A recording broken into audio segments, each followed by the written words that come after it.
Hello students, today I want to teach the remaining part, not remaining but last portion of articles the. The use of the is the last portion. आज अंतिम दिन होगा मेरा दी का प्रयोग, लगभग 5-6 घंटे 6 क्लास हो गया है।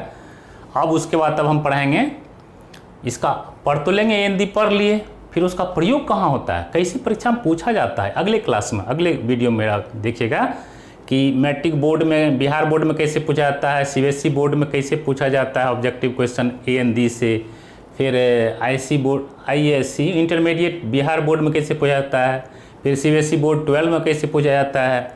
फिर उसके बाद बताएंगे कि अगला कंपटीशन पॉइंट ऑफ व्यू से, जैसे सिपाही हो, दरोगा हो, क्लर्कियल हो, एसएससी हो, है ना, इस सब में भी कैसे पूछा जाता है। कहता हाल में मैंने शुरू किया था सिपाही वाला, जिसकी परीक्षा लास्ट में हुई पिछले महीना में, तो उसमें मैंने शुरू किया था, कुछ दिन पढ़ाए बच्चे को कैसे पूछा था, देखे थे कि ये इसमें दम था, आर्टिकल्स कैसे पूछा जाता है सिपाही के परीक्षा में, सिपाही कमीशन परीक्षा में।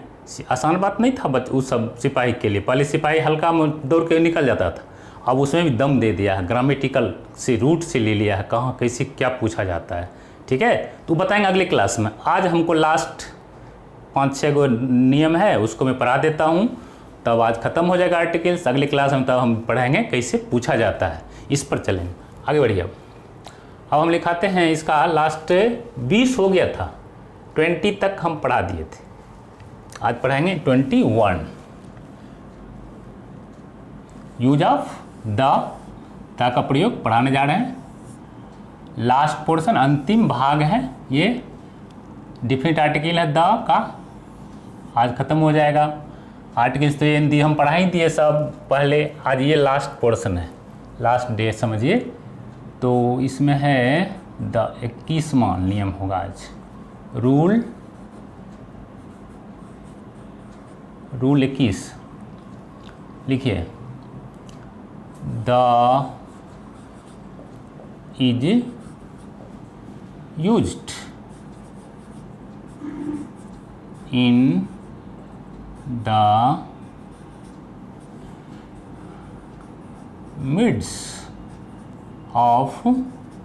the midst of items.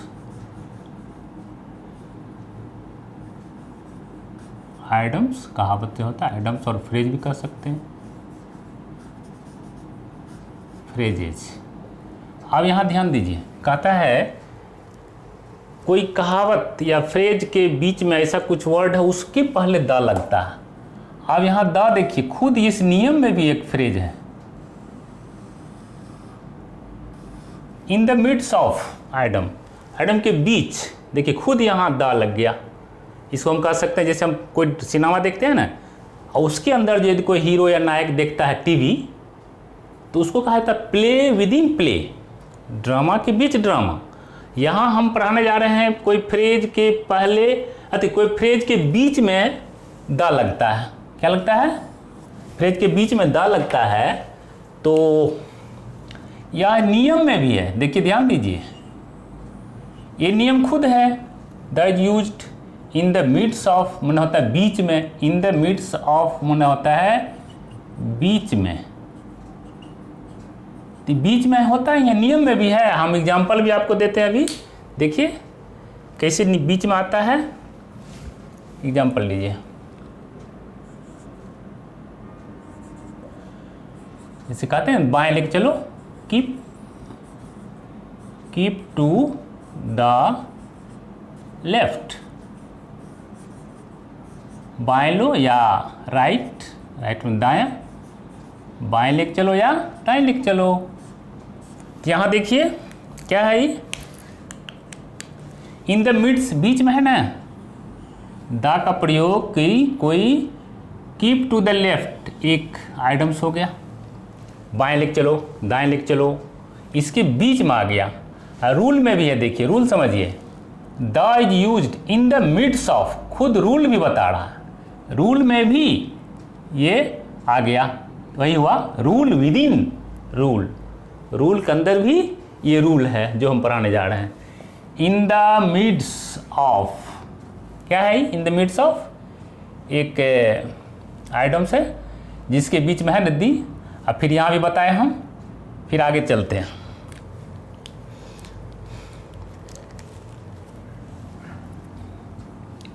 उसके बाद keep to the left, be in the air, एक ये भी हो गया, ठीक है। स्पीक,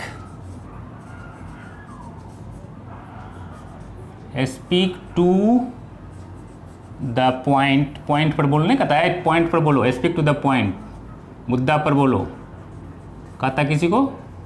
तो पॉइंट बीच में है ना, एक कहावत है जिसके बीच में क्या आ गया, जिसके बीच में आ गया द, ठीक है। इस तरह से स्पीक टू द पॉइंट। फिर देते हैं स्पीक, स्पीक द ट्रुथ, सत्य बोलो, सदा सत्य बोलो। तो यहाँ बीच में आ गया ना, देखिए द, सत्य बोलो हमेशा। तो ये सब क्या है, कोई फ्रेजल वर्ड है उसके बीच में, इन द मिड्स मतलब क्या होता है, बीच में। रूल भी है, प्ले विद इन प्ले, इसको रूल को हम लिख भी देते हैं एग्जाम्पल में। इन द, ये रूल में है ना, in the midst of, in the midst of, ये कहावत है। तो इसमें भी आ गया द, जो खुद रूल, प्ले, प्ले जिस है ना, rule with in way, rule with in rule, rule के अंदर भी द का प्रयोग है, सोचिए, संयोग है।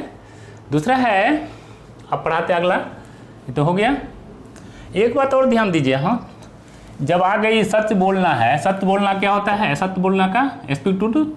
जब रहेगा टेल, झूठ बोलना का, टेल ए लाई। अब यहाँ देखिए, ध्यान दीजिए, सच बोलना में इस तरह का फ्रेज में क्या आ जाता है, द का प्रयोग आ गया, यहाँ क्या हो गया, ए आ गया। तो अब बात समझिए, इसको अपवाद मान लीजिए। चलिए, अब बाद में आ गया। अब आगे बढ़िए। अगला नियम है रूल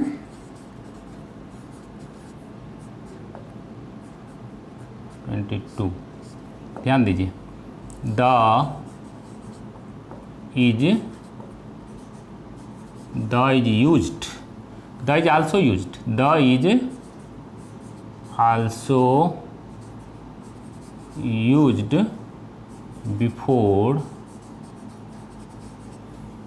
बिफोर कंपैरेटिव। सुपरलेटिव में लगता है, कंपैरेटिव में लगता है, लेकिन हर जगह नहीं।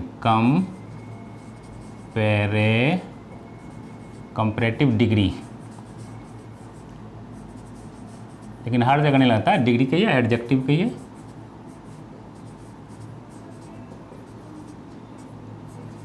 हर जगह नहीं, लाइक दिस, इस तरह का वाक्य रहेगा तब, या like these,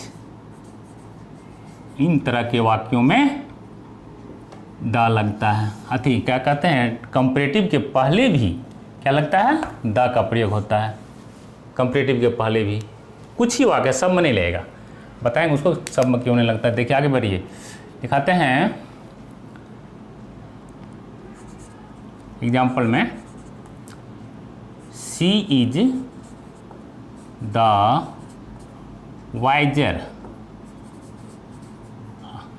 C is the wiser of the two girls. अब यहाँ देखिए, उत्तर हम पढ़ाए थे आपको कि सुपरलेटिव डिग्री जब रहता है तब लगता है वाइजेस्ट, बताए थे वाइजेस्ट या ग्रेटेस्ट, तब द लगता था। लेकिन यहाँ वाइजर के पहले, कंपैरेटिव के पहले है, दो है, दो का बोध करता है, कंपैरेटिव है, दो के बीच कंपैरेटिव बोध होता है, उसके पहले भी दिया लगता है। लेकिन ऐसा फिर इसमें नहीं होता है। देखिए दूसरी तरह का वाक्य लेते हैं, सीज, इसमें नहीं होता, she's better, she is better than I. और आई का प्रयोग कंपैरेटिव में अति डिग्री में नॉमिनेटिव केस में होता है, मी नहीं होता है, जबकि मी कहाँ होता है, वॉइस में। तो यहाँ देखिए हमको ये बताना था कि इसमें दी नहीं लगा, यहाँ नहीं लगा, नहीं लगेगा। ये कुछ ही ऐसे वाक्य हैं इस तरह के, लाइक दिस मतलब क्या हुआ, कुछ ही तरह के ऐसे वाक्य हैं जिसमें द लगता है, इसमें नहीं लगा, इसमें नहीं लगा। दूसरा वाक्य देते हैं, the higher you go the colder, cold से कोल्डर यू फील। क्या समझे इसमें, जितना आप ऊपर जाएंगे आकाश में उतना आपको क्या होगा, कंपैरेटिवली है, पैरेलल में चलता है, जितना ऊपर जाइएगा उतना आपको क्या महसूस होगा, कोल्डर। तो कोल्डर में भी लगा कंपैरेटिव, ये क्या है, कोल्डर क्या है, कंपैरेटिव एडजेक्टिव है ना, तो यहाँ भी दे लगा ना, हायर कंपैरेटिव है, तो ये पैरेलल में चलता, तब हर जगह नहीं, इस तरह के वाक्य में नहीं, यहाँ द नहीं होगा। ठीक है, चलिए आगे बढ़ी छोड़ते हुए। Rule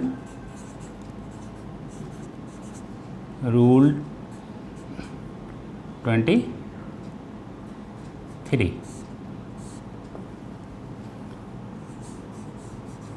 the is used, the को सेट मान लिए, use before, the is used before few, few मतलब कुछ नहीं सेंस में आता, छोड़िए, कुछ, फ्यू या लिटिल। जब फ्यू और लिटिल के पहले भी द यूज होता है, कब, जब उसके बाद नाउन हो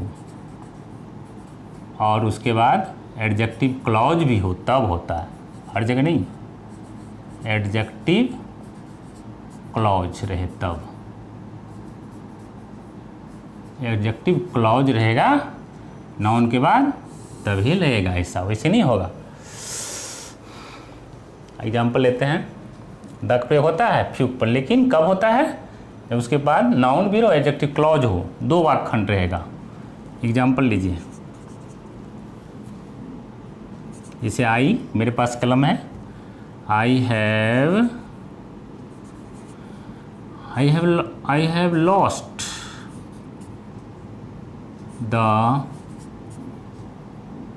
लॉस्ट द फ्यू पेन्स, मैं कुछ कलम को खो दिया, I have lost the few pens I had, जो मेरे पास था वो अब नहीं है, मान मेरे पास से कुछ दिन खो जाएगा, कोई ले लिया, खो गया, तो उसमें यहाँ जो नाउन है, नाउन के पहले क्या लगेगा, द लगेगा। ठीक है, नाउन के पहले द लगता है कब, ये द कब लगेगा, जब फ्यू रहे और उसके बाद पेन रहे, और उसके बाद ये एडजेक्टिव क्लॉज हो गया, एडजेक्टिव क्लॉज जब पढ़ाएंगे ना, क्लॉज ही बताना है, एडजेक्टिव क्लॉज है रहे, नाउन रहे, एडजेक्टिव क्लॉज रहे, तब फ्यू के पहले द लगता है। देखिए कितना तर्क है इसमें। दूसरा एग्जाम्पल लेते हैं, she has spent the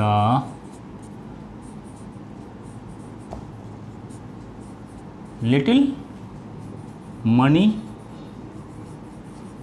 she had, उसके पास जो भी रुपये था ना, पैसे रुपये, वह क्या कर दी, खर्च कर दी। तो यहाँ देखिए द लगा किसके पहले, लिटिल के पहले, यहाँ लगा था फ्यू के पहले, और उसके बाद नाउन है, माने काउंटेबल अनकाउंटेबल नाउन है तो नाउन। आई है आपको सी हैड, ये हो गया एडजेक्टिव क्लॉज, एडजेक्टिव क्लॉज। इस तरह के वाक्य में फ्यू और लिटिल के पहले द का प्रयोग होता है। अब चलिए आगे, 14 में है बिफोर नाउन्स एडजेक्टिव क्लॉज। 14 में होगी आपको रूल,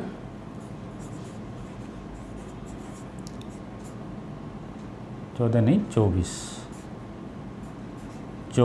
में क्या है सो देंगे। द इज यूज्ड, द को प्रयोग होता है, नाउन की तरह आ गया। The is used before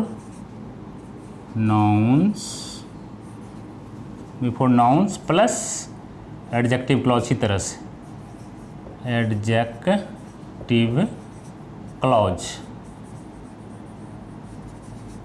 adjective clause का प्रयोग हो और उसके पहले नाउन हो, तब उस नाउन के पहले क्या लगता है, द लगता है। अब एग्जाम्पल लीजिए।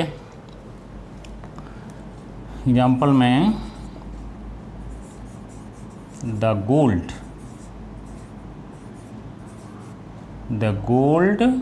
he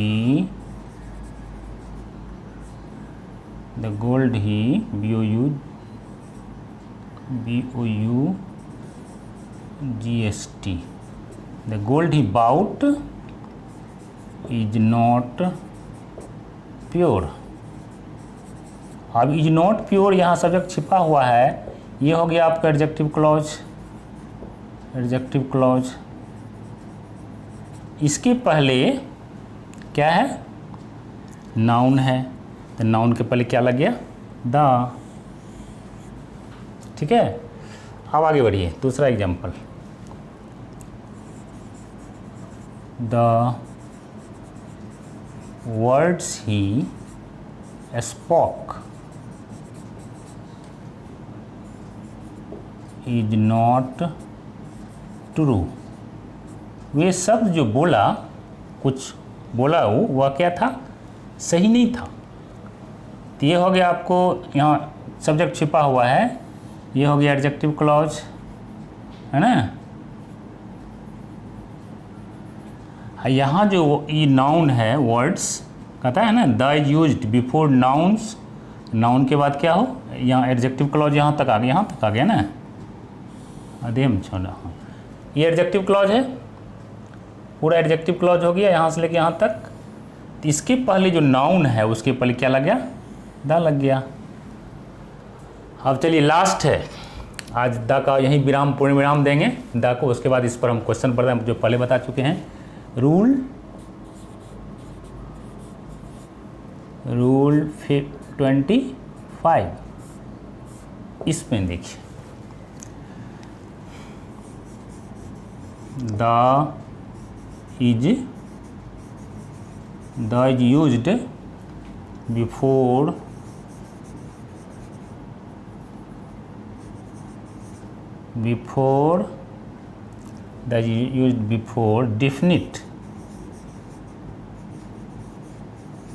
definite objects, OBJECTS,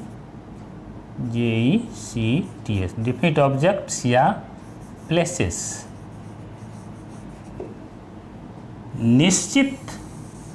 कोई निश्चित ऑब्जेक्ट हो, ठीक है। निश्चित ऑब्जेक्ट क्या होता है, जैसे कहीं या कोई प्लेस हो, निश्चित कर्म लिख देते हैं, निश्चित कर्म या जगह। निश्चित कर्म या जगह के पहले क्या लगता है, द लगता है। अब द का प्रयोग कहाँ होता है, सो देखिए, जो ऑब्जेक्ट निश्चित हो, जैसे देखिए एग्जाम्पल में निश्चित में क्या है, ऑन द वॉल, जैसे क्या है, बोर्ड कहाँ है, दीवार पर है। तो कोई दीवार घड़ी जो है कहाँ रहती है, दीवार निश्चित है, दीवार घड़ी दीवार पर है। ऑन द वॉल मीन्स क्या होता है, दीवार। तो नाउन को वॉल निश्चित हो गया, तो इसके पहले द लग गया है। ऑन द अर्थ, हम लोग कहाँ, we are on the earth, on the earth. यहाँ ध्यान दीजिए, हम क्या बोले, यहाँ ध्यान दीजिए, कहता है यहाँ हम क्या पढ़े, आप ध्यान से सुने होंगे, ऑन द वॉल, यहाँ द को क्या पढ़े, द। अब यहाँ देखिए क्यों पढ़े, तो डब्लू क्या है, डब्लू कॉन्सोनेंट है, यहाँ उसे सेम लेकिन है, यहाँ कॉन्सोनेंट होता है। यहाँ क्या है, द। ई क्या है, ई हो गया वावेल। एक बार बताए थे आपको उधर दी का प्रयोग में, वावेल के पहले जो यदि दी का प्रयोग हो THE तो इसको पढ़ेंगे दी। कॉन्सोनेंट लेटर के पहले THE लगा रहे तो उसको पढ़ेंगे द। ध्यान दीजिए इसको, द और दी हम शब्द के आगे आधार पर आगे में दी कॉन्सोनेंट से शुरू रहता है। जैसे काव है तो काव के पहले क्या लगाते हैं, द काव। फिर ऑक्स है, ऑक्स पहले क्या लगाते हैं, दी ऑक्स। ध्यान दीजिए, the cow the ox. The cow is a domestic animal, the ox is also a domestic animal. तो इसलिए यहाँ दी का समझा रहे हैं, कहाँ हम दी बोलेंगे और कहाँ द बोलेंगे। चलिए आगे एग्जाम्पल लेते हैं। On the wall, in the sky. In the sky means आकाश में एक निश्चित है, तो यहाँ द लग गया। In the field, field means खेत में, कितना हो गया, चलो इन द फील्ड खेत में, तो यहाँ द लग गया। In the morning, morning means क्या हो गया, सवेर में, सवेरा, तो यहाँ द लग गया। ठीक है, एक निश्चित, यहाँ क्या पढ़ेंगे बोलिए, the in the sky, in the field. अब देखिए इन द मॉर्निंग हुआ, जब रहेगा इन द इवनिंग, इन दी लग जाएगा, इन दी इवनिंग। अब यहाँ क्या पढ़ेंगे हम, इवनिंग को, इवनिंग है आगे में, वावेल है ई क्या है, AEIU,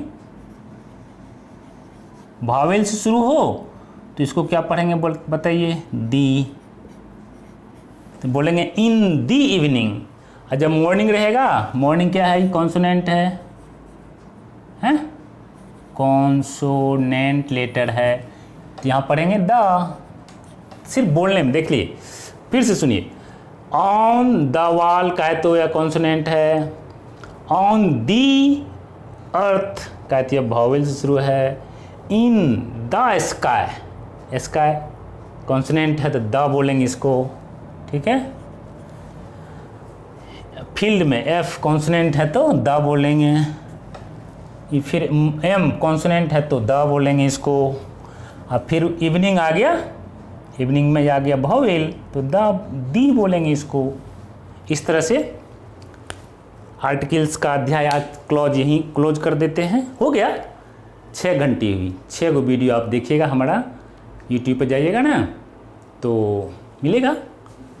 पहले हम हमारे चैनल को सब्सक्राइब कीजिएगा, पहले लाइक पसंद करेंगे तभी ना आप किसी को, यदि आपको मेरी क्लास पसंद होगी तो लाइक कीजिए, फिर अपने दोस्त को शेयर कीजिए, फिर सब्सक्राइब कीजिए। सब्सक्राइब करने के बाद बेल आइकन को दबाइए, फिर आपके पास अगला वीडियो चला आएगा। तो 6 वीडियो आपको मिलेगा आर्टिकल्स पर, 6 तो लास्ट हो गया 6ठा। उसके बाद अगली घंटी जो होगी मेरी अगली क्लास, उसमें वीडियो में आप देखिएगा कि कैसे बिहार बोर्ड में पूछा जाता है, कैसे इंटरमीडिएट बोर्ड में, कैसे CBSE बोर्ड में, उसके बाद कैसे कोई भी परीक्षा में, कंपटीशन परीक्षा में, सिपाही हो, दरोगा हो, SSC हो, क्या कहते हैं, जितने भी क्लर्कियल हो, बैंकिंग हो, उसमें A&D कैसे पूछा जाता है इसको बताएंगे, है ना। कोनो अंतिम का कोई भी परीक्षा में। इसी के साथ थैंक यू।